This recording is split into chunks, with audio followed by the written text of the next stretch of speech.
Hola a todos. Bueno, vamos con el tema 4 del programa, que se refiere a la historia del constitucionalismo español. En este tema tenemos alguna novedad en cuanto a lo que significa esta presentación o esta grabación. Por un lado, añadimos un apartado en el programa, que aunque no figura expresamente,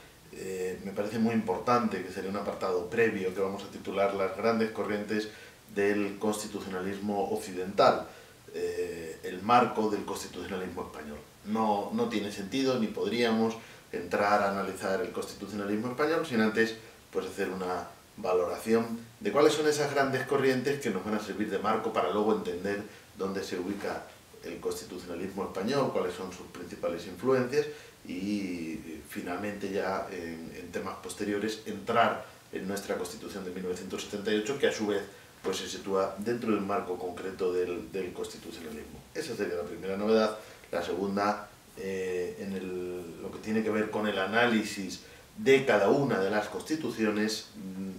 históricas españolas. Eso no lo vamos a abordar en este vídeo porque hemos aportado unos esquemas que son los que elaboraron en su día los profesores Jorge de Esteban, Eduardo Espín y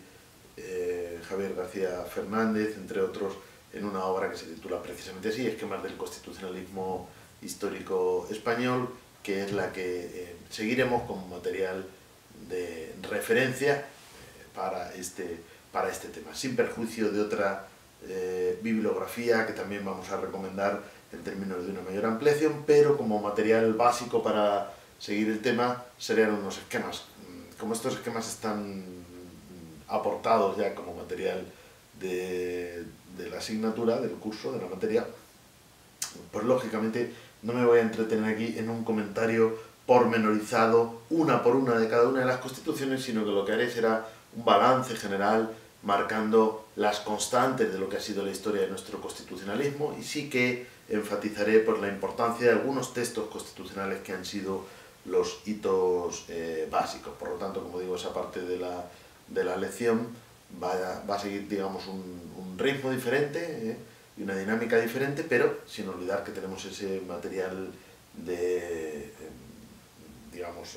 carácter básico para seguir la temática. Bien, y sin más preámbulo, entraríamos por lo tanto en el primer epígrafe, que se refiere a las grandes corrientes del constitucionalismo occidental. Hay que partir de que estas corrientes serían principalmente tres. Es verdad que luego por muchas de ellas están relacionadas y que podríamos ampliarlas a otras, pero casi siempre se van a ir relacionando con estas tres grandes referencias, si queremos los tres modelos principales de lo que llamamos el constitucionalismo occidental. También hay que decir que en este caso vamos a entender constitucionalismo de una manera más estricta, como la existencia ya de unos textos que tienen ese carácter constitucional, bien textos escritos en la inmensa mayor parte de los casos, también sistemas que tienen un importante elemento consuetudinario, como ya se hizo referencia en algún tema anterior, como sería el caso inglés, pero vamos a partir de un concepto, si queremos, moderno, ya en realidad contemporáneo prácticamente, de constitución. En un sentido cronológico, por lo tanto, tendríamos que empezar con el constitucionalismo inglés, porque es quizás el más antiguo. Tiene antecedentes, desde luego, medievales, siempre se menciona por la Carta Magna del Rey Juan de 1215 como un primer documento en el que encontramos ya una limitación del poder real frente al reconocimiento de, no podríamos decir en términos propios derechos, quizás más bien sería privilegios, pero en cualquier caso vamos a decir prerrogativas de los nobles, de los representantes del clero, que el rey tiene que respetar. Pero naturalmente eso es un antecedente remoto y ya tendría que ser en la edad moderna, pero pleno siglo XVII, por lo tanto un siglo antes de las grandes revoluciones que se suelen considerar el origen del constitucionalismo contemporáneo, un siglo antes, en el siglo XVII, bueno, Inglaterra vive un periodo relativamente convulso, tiene esa revolución llamada gloriosa, un breve periodo republicano, pero lo que ahora nos importa desde el punto de vista de la historia del constitucionalismo es que a lo largo de este siglo empezamos a encontrar los primeros documentos que van a ser un antecedente ya real de lo que van a ser las constituciones en el sentido contemporáneo. Tenemos el Agreement of the Free People, tenemos el Instrument of Government, tenemos la primera ley del habeas corpus y tenemos también el primer Bill of Rights de la historia, que tendría una fecha de 1689, en un sentido, aunque todavía no sea el lenguaje que vamos a encontrar luego en las declaraciones propiamente contemporáneas, pero desde luego sí se puede considerar que ya esto es una carta, una declaración de derechos. Todos estos documentos, más por supuesto, como estamos hablando, la gestación de un derecho constitucional consuetudinario que va en el sentido de limitar el poder del monarca y de fortalecer el poder del Parlamento, en una larga evolución que a lo largo de los siglos pues, va a conducir de la monarquía absoluta a la monarquía parlamentaria, pasando por esa monarquía limitada que sería la que se va gestando en el siglo XVII, donde el rey va perdiendo poderes que van a pasar al Parlamento. El Parlamento, como sabemos, en Inglaterra tiene esas dos cámaras, que son la Cámara de los Comunes y la Cámara de los Lores, precisamente como reminiscencia de aquellos parlamentos estamentales, si queremos, ¿no? En la Cámara de los Comunes hoy están los representantes del pueblo, en la Cámara de los Lores pues todavía hoy son representantes de nobleza y de clero, si bien es verdad que prácticamente esta Cámara ha perdido hoy en día su capacidad de decisión en términos políticos, ¿no? Tiene un carácter más simbólico que de otro tipo y todavía incluso pues, se ultiman algunas reformas porque, bueno, pues aún y así en algunos casos se piensa que requiere de una mayor modernización. Bueno, ahora lo que verdaderamente importa es destacar la importancia de ese constitucionalismo inglés con esas características de un fuerte peso de los elementos consuetudinarios y sobre todo de un antecedente de lo que luego va a ser el constitucionalismo contemporáneo en las otras corrientes que vamos a ver. Y todavía hoy, por supuesto, el sistema inglés pues tiene una fuerte herencia de un peso histórico, ¿no? de un elemento que a lo largo de los siglos ha permitido ir formando ese conjunto de principios, a veces escritos, a veces consuetudinarios. Pero interesa destacar todos esos textos que he citado, que no quiero cargarles con fechas, pero los vamos a ubicar claramente a lo largo del siglo XVII como auténticos antecedentes del constitucionalismo, en algún caso, desde luego, ya con un carácter que diríamos de carta, de declaración de derechos. Bien, y a partir de ahí, un siglo después, ya a finales del siglo XVIII, se produce de una manera casi paralela la gestación de las dos grandes revoluciones que van a dar origen a la edad contemporánea y que van a dar origen al constitucionalismo contemporáneo, ¿no? A lo que ya en un sentido mucho más propio vamos a hablar las constituciones. Ahí nos aparece la segunda corriente, que sería el constitucionalismo de Estados Unidos, ¿no? El constitucionalismo de Estados Unidos tiene, para empezar, elementos comunes con el constitucionalismo británico, en la medida que es un constitucionalismo anglosajón, en el cual pues va a tener un fuerte peso también la jurisprudencia y en el cual se van a heredar ahí muchos conceptos, ¿no? Desde el propio de habeas corpus hasta muchos conceptos vinculados a los propios derechos, incluso el sistema de garantías, ¿no? Pero dicho esto, también tiene notorias diferencias. Para empezar, hay que partir de que este es un constitucionalismo de ruptura, es decir, las 13 colonias se independizan precisamente de Inglaterra y empiezan de cero. Entonces el diseño del Estado, así como en Inglaterra el fuerte peso de la historia es esencial, en Estados Unidos empezamos de cero, no tenemos ese lastre ni tenemos que respetar esos elementos y por lo tanto lo que se hace es un diseño mucho más racional, que además es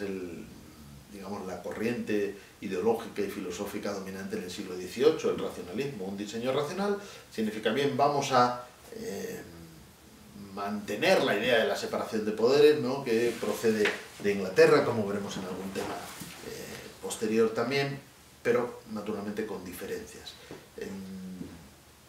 Aquí vamos a tener un modelo rígido de separación de poderes, ¿no? Esto también se irá viendo más adelante, en todo caso clase podemos profundizar, pero ahora me interesa destacar este modelo rígido, es el que llamamos presidencialismo. Lo que me interesa destacar es por qué surge de esta manera, y surge precisamente en Estados Unidos. Las 13 colonias se independizan y a la hora de establecer los 3 poderes, evidentemente hay uno que no es necesario en una construcción racional del Estado, y que es la monarquía. No es que yo me esté pronunciando en contra de la monarquía, pero sí que es cierto que es una forma que tiene un sentido histórico determinado y que obedece a una serie de avatares, en efecto, de la historia. Cuando construimos ya en los orígenes de la edad contemporánea un nuevo Estado con parámetros racionales, no queremos que la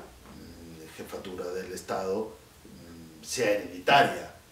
sino que más bien se busca otra forma para la jefatura del Estado. Esta es la primera clave del modelo. Va a ser un modelo republicano y va a ser un modelo de separación rígida de poderes. Esto significa que el Ejecutivo y el Legislativo van a tener vidas independientes. Al romper con la monarquía, la forma más racional, como es lógico, de elegir a la jefatura del Estado es la democrática. Por lo tanto, el pueblo elige al presidente por un lado y elige al Parlamento por otro lado. El presidente y el Parlamento van a llevar vidas paralelas. No existe una investidura parlamentaria como va a surgir en Europa, donde el jefe del Estado va a ser el monarca, pero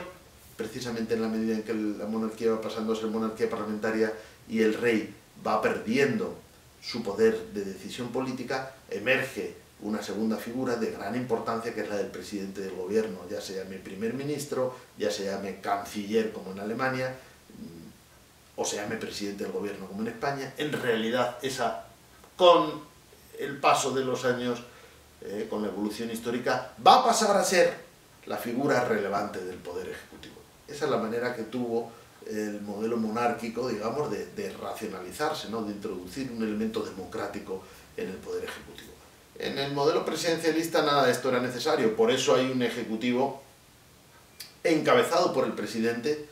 y elegido directamente por el pueblo. No hay una investidura parlamentaria, y como no hay una investidura parlamentaria del presidente, tampoco el Parlamento puede hacer caer al presidente a través de moción de censura, cuestión de confianza. Bueno, esas son las características del modelo presidencialista, pero en Estados Unidos también encontramos el primer modelo federal, ¿no?, el primer modelo federal. Tenemos una constitución escrita, a diferencia de lo que tenemos en Inglaterra, aunque como hemos visto en Inglaterra hay distintos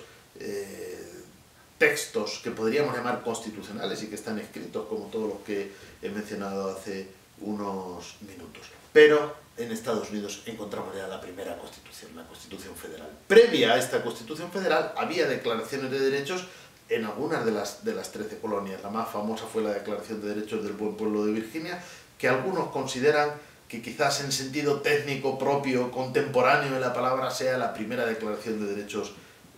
contemporánea, como digo, del mundo, ¿no?, del mundo, que es muy importante. Y otros estados también la tenían. De tal manera que la Constitución, pues primero consta de 6 artículos,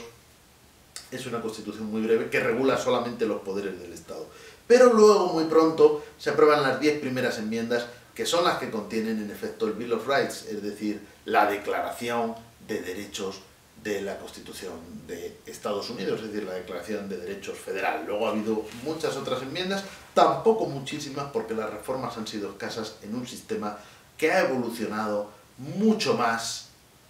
a través de la jurisprudencia que a través de reformas constitucionales. Y en sentido propio, desde luego, podemos decir con bastante exactitud que la Constitución de Estados Unidos, que en efecto es una Constitución, que es una Constitución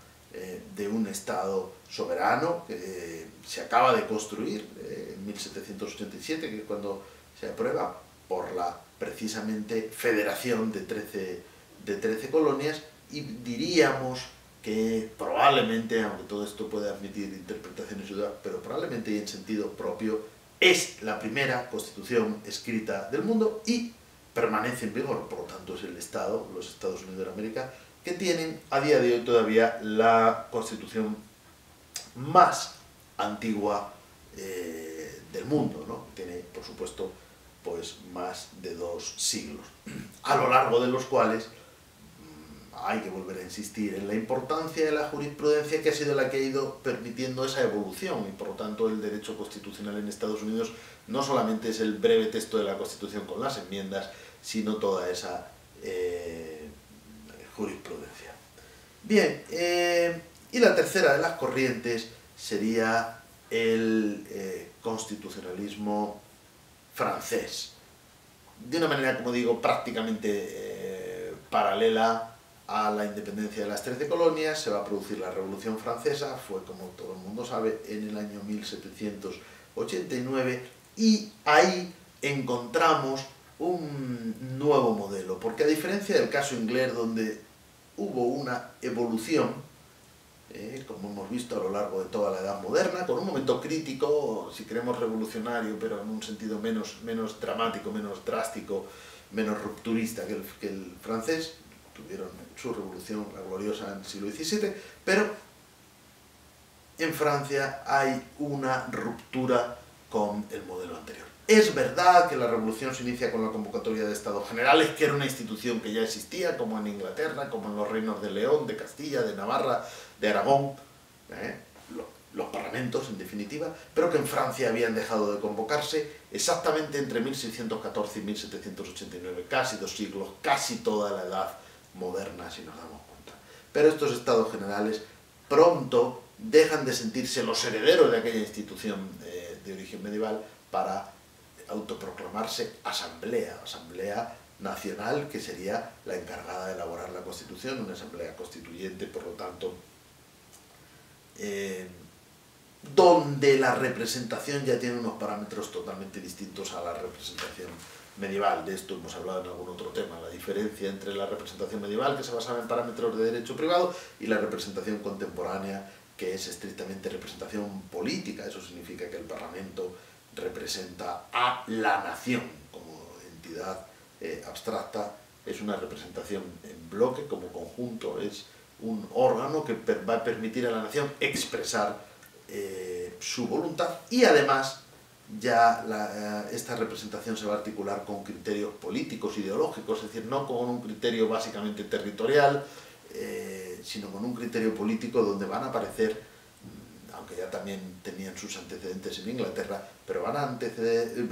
aparecer lo que son los antecedentes de nuestros partidos políticos. En un sentido continental, el origen de los partidos políticos lo encontramos